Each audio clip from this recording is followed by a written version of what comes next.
Selamat siang dan salam sejahtera buat kita semua. Perkenalkan, nama saya Binal Samosir. Saya mahasiswa Magister Ilmu Manajemen Fakultas Ekonomi dan Bisnis Universitas Sumatera Utara. Pada pertemuan kali ini, saya akan membahas tentang topik konsep dan teori kinerja keuangan perusahaan yang nantinya disertai dengan jurnal terdahulu tentang keuangan perusahaan. Sebelum kita jauh membahas konsep keuangan perusahaan, alangkah baiknya kita pahami dulu apa yang dimaksud dengan kinerja keuangan. 3. Kinerja keuangan adalah gambaran kondisi keuangan perusahaan pada satu periode tertentu, baik menyangkut penghimpunan dana maupun penyaluran dana, yang biasanya diukur dengan indikator kecukupan modal, likuiditas, dan profitabilitas. Kinerja keuangan perusahaan merupakan prestasi yang dicapai oleh semua perusahaan dalam suatu periode tertentu yang mencerminkan tingkat kesehatan perusahaan tersebut.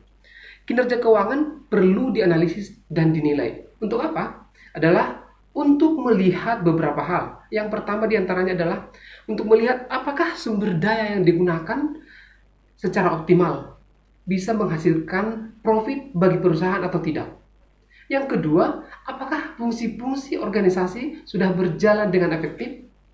Yang ketiga, untuk melihat tingkat kesehatan keuangan perusahaan.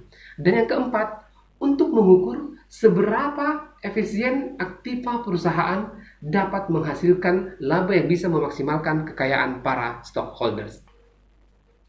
Berbicara mengenai seberapa efisien aktiva perusahaan dapat menghasilkan laba, itu adalah menyangkut manajemen modal kerja. Grand teori daripada modal kerja adalah illiquidity dan profitability. Likuiditas mengukur waktu dan kemampuan yang diperlukan untuk mengubah aset perusahaan seperti piutang menjadi uang tunai dan mengubah inventory menjadi uang tunai juga. Sedangkan profitabilitas adalah seberapa baik bisnis kita secara aktif menghasilkan pendapatan atau laba kepada perusahaan. Dihitung dengan rasio profitabilitas seperti rasio keuntungan, rasio margin operasi atau rasio operasi, rasio pengembalian, serta pengembalian modal dan pengembalian investasi. Dua parameter ini menjadi sangat penting khususnya bagi perusahaan yang ingin mengajukan permohonan pinjaman kepada bank. Likuiditas perusahaan diukur terutama oleh modal kerja bersih yang berfokus pada aset jangka pendek yang akan menghasilkan laba. Sedangkan profitabilitas diukur dengan pengembalian aset dan laba atas ekuitas. Memiliki likuiditas yang cukup dan tinggi tidak berarti bisnis itu langsung menguntungkan. Perlu dikaji bahwa semakin tinggi likuiditas suatu perusahaan, maka akan semakin rendah kesempatan untuk menghasilkan laba. Maksudnya begini, untuk apa gunanya kita memelihara kas terlalu tinggi? Untuk apa kita gunanya memelihara piutang terlalu besar? Dan untuk apa kita menumpuk inventory terlalu besar juga?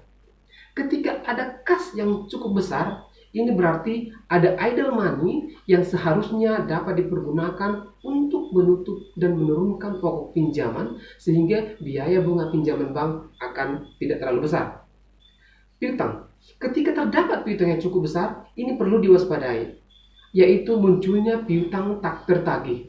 Jangan-jangan piutang yang besar itu adalah karena banyak piutang perusahaan yang tidak tertagih. Yang ketiga, inventory. Apabila inventory tinggi, banyak hal yang perlu kita lihat. Yang pertama, akan muncul biaya penyimpanan, terutama bagi perusahaan yang menyewa gudang untuk menyimpan stoknya. Tentunya akan muncul biaya sewa gudang. Yang kedua adalah biaya asuransi. Stok yang di gudang adalah harus diasuransikan. Nah, ketika itu diasuransikan akan muncul biaya. Yang ketiga adalah biaya pengangkutan, yaitu dari pabrik ke gudang dan dari gudang ke tempat customer. Sebaliknya, semakin rendah likuiditas suatu perusahaan, maka akan semakin tinggi kesempatan untuk menghasilkan laba. Oleh sebab itu, harus dilakukan manajemen modal kerja. Bagaimana mengelola likuiditas agar menghasilkan profitabilitas? Profitabilitas dan likuiditas sangat penting untuk bisnis karena keduanya merupakan aspek vital bagi perusahaan. Jika perusahaan tidak memiliki cukup uang tunai, maka manajemen perlu mencari pinjaman modal kerja ke bank. yang pada gilirannya nantinya akan meningkatkan biaya. Biaya apa itu? Yaitu biaya bunga bank.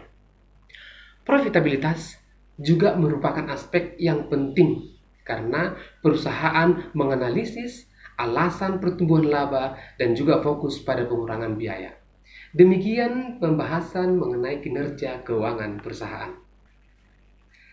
Kini kita membahas salah satu jurnal dari Elsevier dengan judul The Impact of Financial Crisis on Syndicated Loan Spread Applied to Public Firms.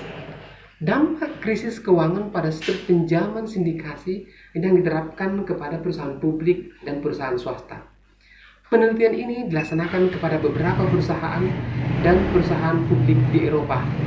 Penelitian ini menyimpulkan krisis ekonomi yang terjadi di Eropa dan dampaknya kepada pinjaman bank, baik perusahaan publik dan perusahaan swasta. Yang paling berdampak adalah perusahaan publik. Penelitian ini berbeda dengan penelitian yang berada di Inggris yang menyatakan bahwa dampak krisis keuangan ini lebih berpengaruh kepada perusahaan-perusahaan swasta. Pengaruh ini tentunya akan berdampak pada kinerja keuangan perusahaan, baik itu perusahaan publik maupun perusahaan swasta. Oleh sebab itu, maka diperlukan manajemen modal kerja yang efektif. Demikian penjelasan yang boleh disampaikan pada kesempatan kita pada siang hari ini. Selamat siang dan sampai jumpa kembali.